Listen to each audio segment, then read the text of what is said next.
Hello again everyone, with any luck you're all happy, healthy, enjoying yourselves, maybe enjoying a little bit of sunshine as well, even if the wind is still fucking freezing here, at least in England. Today a short video on Aftercare.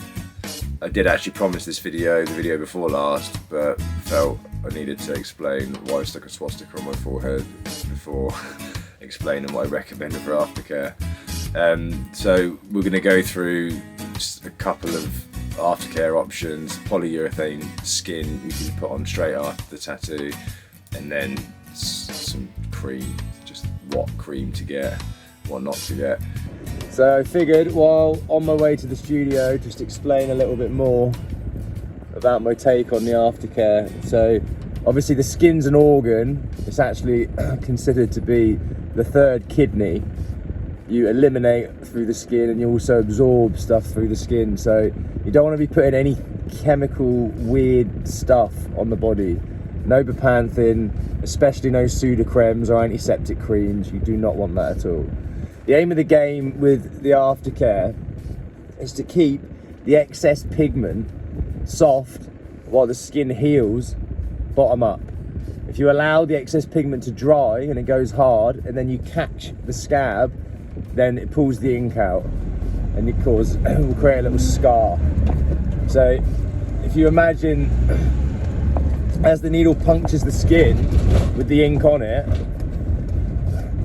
the bit at the bottom wants to stay, but obviously all the way up the puncture wound you've got excess pigment.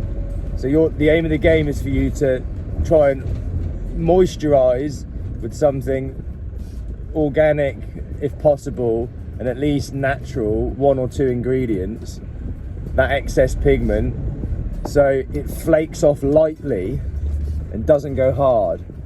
If it goes hard, you're fucked, to be honest. Well, you're not fucked, it'll heal in the end, but it's going to take a lot longer to heal, and you've got the potential, a much higher risk of pulling out the non-excess pigment. Another thing I thought I'd add quickly is that never ever use antiseptic creams. They're full of shit. It's not good. If you do get a mild skin infection, the best thing for you is salt water and lavender. So you can get some lavender essential oil, and this is only if you've ended up with some sort of irritation or infection. You've got pets and you've maybe not been on top of it too much, or some dog hairs got stuck in your Aftercare or something gritty like that, and now you've got a little bit of a yellowy sort of discharge coming from the tattoo. Don't freak out. Don't go to the fucking doctor. They haven't got a clue what they're doing. You don't need antibiotics. You do not need antiseptic creams. You need salt water and lavender, and just to keep it clean. If you get to the point where you're having problems with some discharge and it's sore and it looks a bit inflamed and infected, then don't keep applying layers of cream to it. Bacteria breeds in warm, moist areas. So you need to just do the lavender bath, or like water down some lavender. To be honest, I don't think it even needs watering down. I think you can just apply straight lavender essential oil to a cloth and then dab it over the infected area, and that will sort it out. That will clean it up nice. And then, or salt water. Get some Himalayan salt or some rock salt, some nice natural sea salt, not fucking table salt again, absolute load of crap. And then just get it on a non-fibrous cloth, like a bit of kitchen roll or something, and then clean it, soak it, let it dry out. Once the redness goes away and it stops with the discharge, then you can apply the cream again. But if it gets to that stage, you are going to end up having some heavier scabs, and it is going to take slightly longer to heal. That's why you've really got to be on it, be super clean and super on it for the first week. As long as you do that, there should be no risk of infection. People with pets seem to get a lot more infections because you've got an open wound and you've got a dirty animal. Yeah, that's it.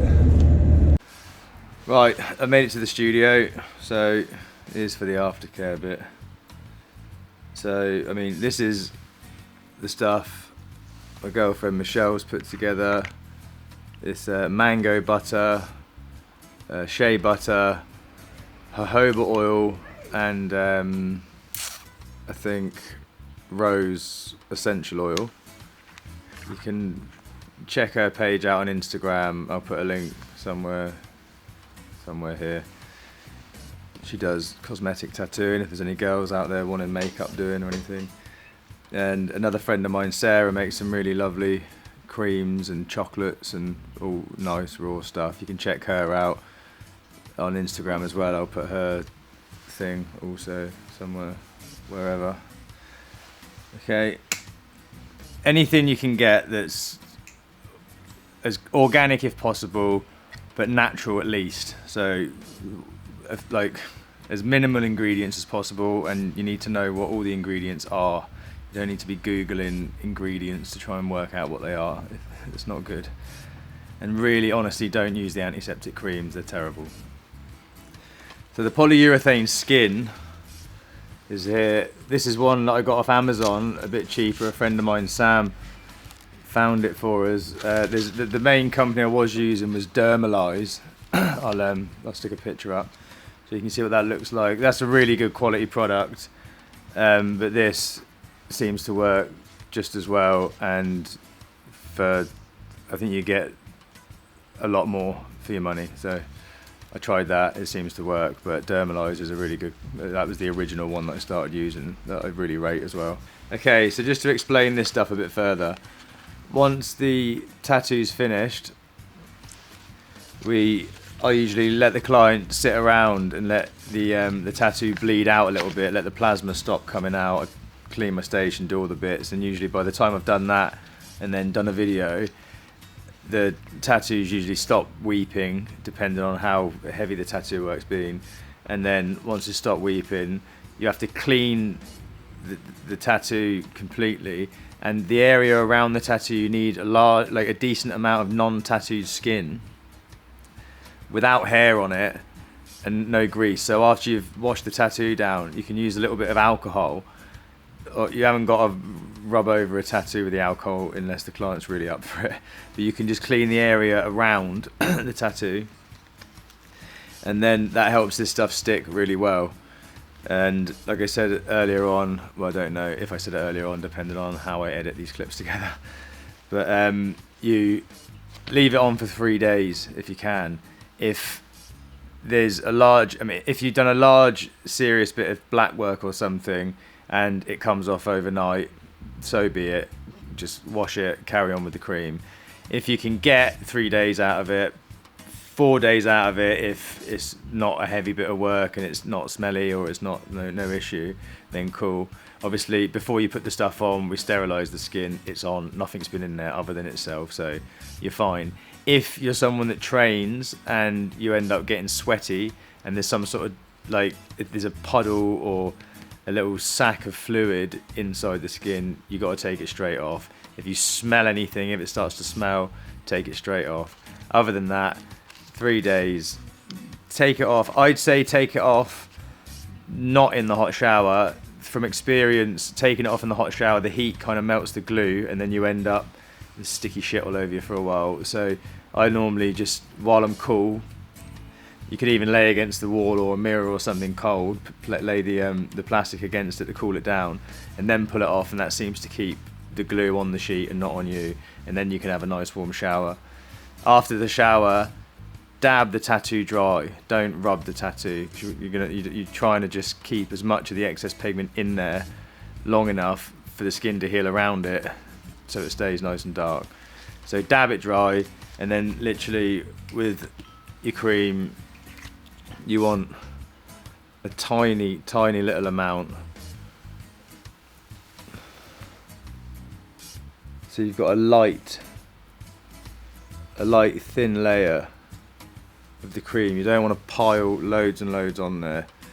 And each time you go to put a layer of cream on, wash the old layer off. You can use water wipes or just clean soap, decent organic nice soap and water. Right, I'm just going to show you how this stuff works then. Okay, so we pretend there's a fresh tattoo here.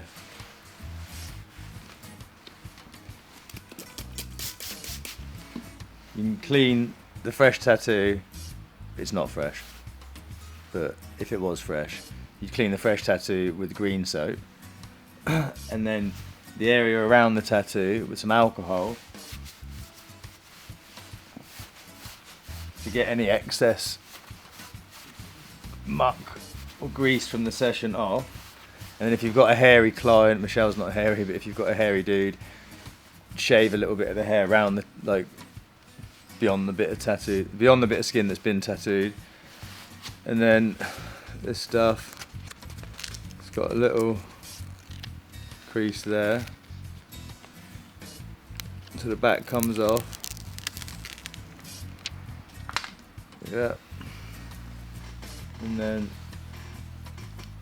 you put it on top of the tattoo, and then it's got an extra little bit of plastic that comes off as well.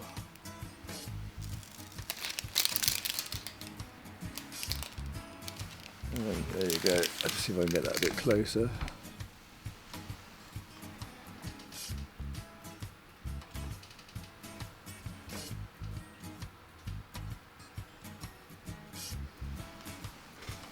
Okay. And if you're doing a large piece, obviously these are only tiny, you overlap it, but don't be tight with it. You need to have a decent amount, I don't know, maybe 10 mil overlap, so the skin sticks to itself and sticks to the skin. You can just build over a whole arm or a whole back piece or anything else, whatever else you've done.